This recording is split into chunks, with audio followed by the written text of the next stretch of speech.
নওদা বিধানসভাতে এমএলএ সাহেব কাকে দেখতে চাইছেন? আমরা মতিন মাস্টারকে দেখতে চাইছি। কেন বলতে গেলে আজ 8 তারিখ 8 মে আমরা অধীর রঞ্জন চৌধুরীর অফিসে গিয়ে আমরা যোগদান হলাম বালিটো অঞ্চল থেকে। তাই আমরা মতিন মাস্টারকে দেখতে চাই। না, শাসক দলের দেয়ছে নিজেদের কোন দলেই তো নিজেরাই শেষ হয়ে গেছে।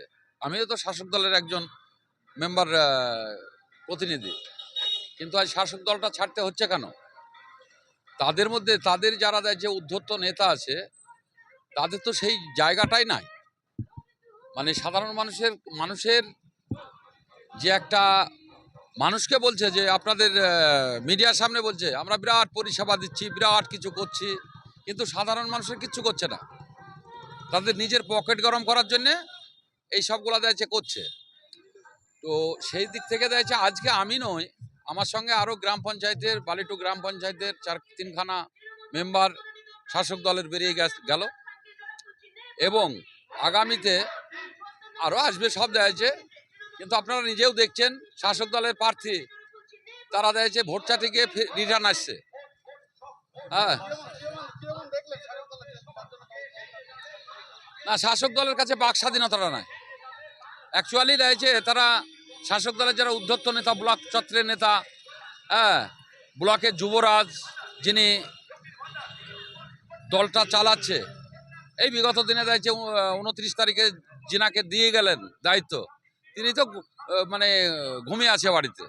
কারণ তাদের অ্যাকচুয়ালি দেয়ছে আপনার নিজের পকেটটাকে দেয়ছে গরম করার জন্য দল করতে আসা তাদের। আর তারা নিজে কিভাবে পদটা আমার ঠিক থাকবে, এই যেমন আপনারা মিডিয়ার মাধ্যমে দেখলেন, তিনি দেয়ছে শিক্ষা কর্মদক্ষ, ব্লকের প্রেসিডেন্ট, তার মামা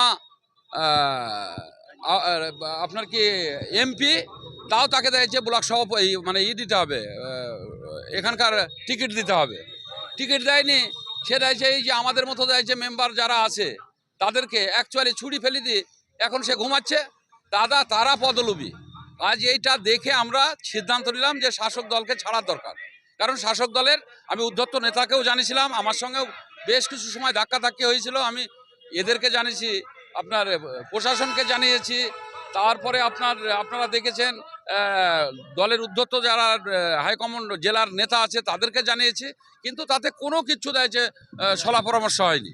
তাই আমরা চিন্তা ভাবনা করে দেখলাম যে সম্মানের সহিত যদি দেয়ছে করতে হয়, তাহলে সেই জায়গায় দাঁড়িয়ে যাচ্ছে আমরা যে দলটা মানে জাতীয় দল কংগ্রেস কেন্দ্রে যারা এখন বর্তমানে ফাইট করছে সেই দলটাই করাই বেটার, এই বলে আমরা যে আজকে 300 কর্মী গিয়ে আমরা যোগদান ওখানে হলাম। আগামীতে আমাদের অঞ্চল এবং ব্লকে